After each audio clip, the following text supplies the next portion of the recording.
আসসালামু আলাইকুম বন্ধুরা। বন্ধুরা, আমাদের বাংলাদেশের জাতীয় ফল কাঁঠাল। দেখেন, এই ছোট একটি গাছে অনেকগুলো কাঁঠাল ধরেছে।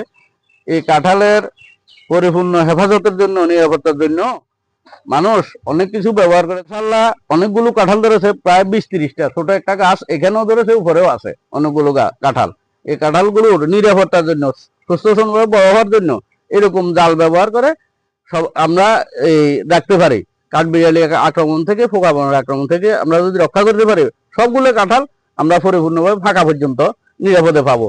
তাহলে নিজেও খেতে পারবো, আত্মীয় স্বজন বা পরিবারের সবাইকে খাওয়াতে পারবো ইনশাল্লাহ। দেখেন, যাতে কাঠবিড়ালি, অন্যান্য পোকামাকড় এবং অন্যান্য কাঁঠাল খাওয়া কোনো প্রাণী থেকে যেহেতু রক্ষা পায়, এই জন্য আপনারা এইভাবে এগুলো ডেকে রাখবেন ইনশাল্লাহ।